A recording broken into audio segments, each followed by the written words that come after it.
Sou peregrino aqui, em terra estranha estou, no reino... Bem-vindo ao podcast Estrangeiros e Peregrinos. A mensagem de hoje será apresentada por Dennis Allen.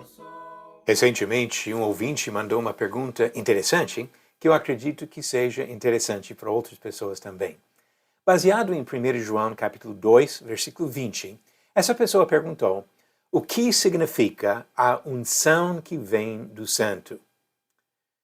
Eu quero dividir a resposta em duas partes. Primeiro, olhando para o significado das palavras unção e ungir.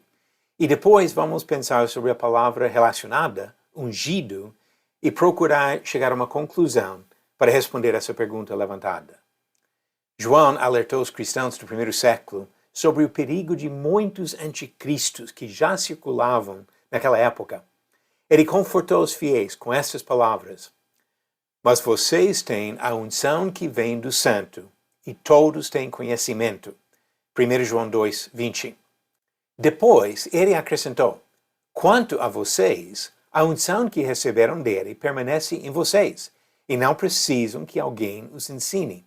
Mas, como a unção dele os ensina a respeito de todas as coisas, e é verdadeira e não é falsa, permaneçam nele, como também ela ensinou a vocês. 1 João 2, versículo 27. A palavra grega traduzida unção 3 vezes nesses 2 versículos aparece somente aqui no Novo Testamento.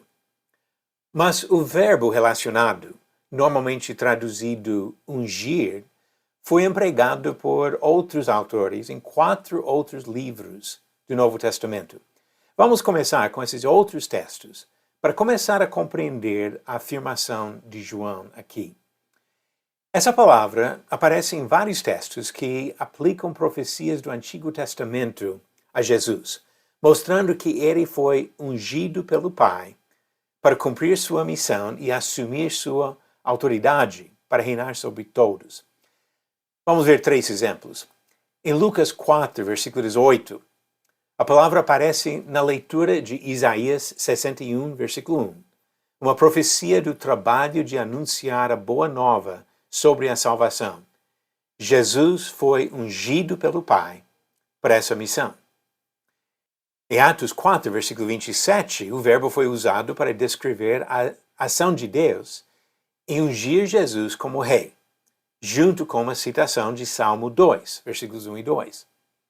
Em Hebreus capítulo 1, versículo 9, o autor cita a profecia messiânica de Salmo 45, versículos 6 e 7, dizendo que o texto fala da exaltação de Jesus.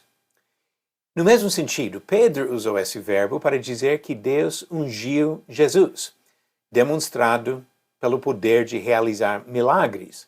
Isso em Atos 10, versículo 38.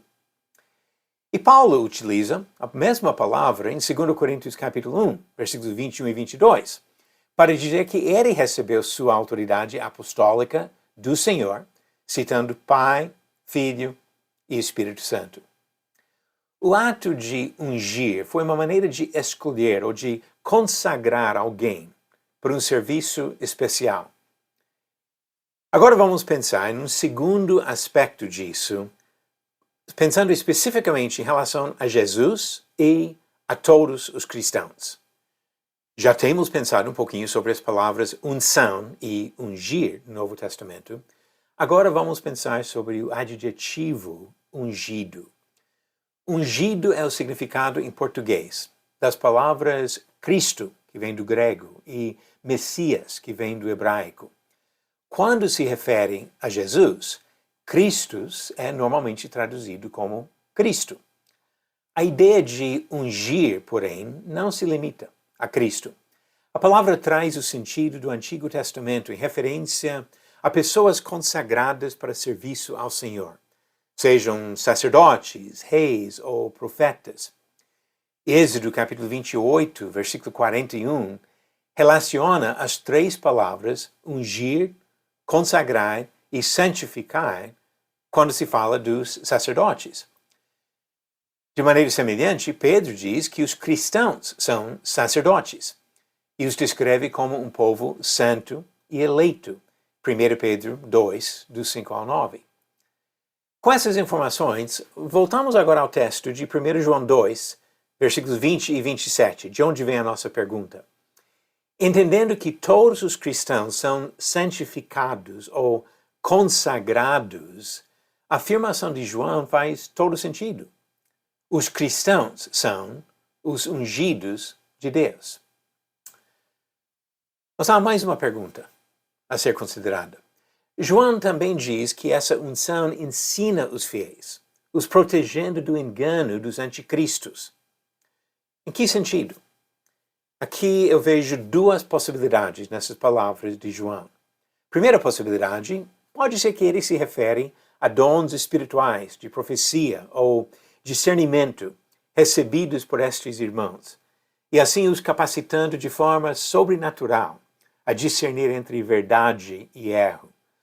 Com certeza, a unção foi ligada a poderes miraculosos em Atos 10, versículo 38, algo que realmente existia bastante entre os cristãos no início da igreja.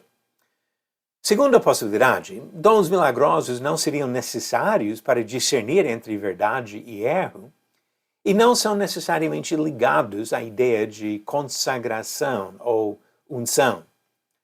Os eleitos foram chamados pela palavra do Senhor, instruídos pela palavra do Senhor.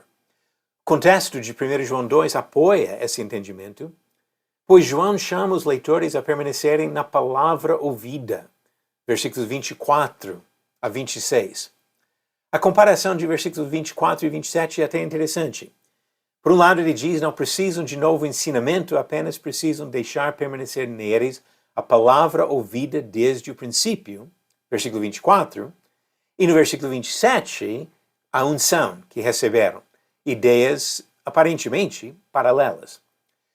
Todos os eleitos sabem quem é o Senhor e jamais devem ser enganados por anticristos. Resumindo, quando juntamos todas as evidências, podemos afirmar que todos os cristãos são escolhidos, eleitos, santificados, consagrados, ungidos, e por isso podem e devem se manter firmes nas suas convicções sobre Jesus Cristo, rejeitando todos os anticristos que possam surgir, para continuar firmes na confiança em Jesus, caminhando para a vida eterna com Ele. Obrigado por nos acompanhar nessa jornada pelas Escrituras. Volte amanhã para ouvir mais uma mensagem do podcast Estrangeiros e Peregrinos. Pelo mundo a viajar.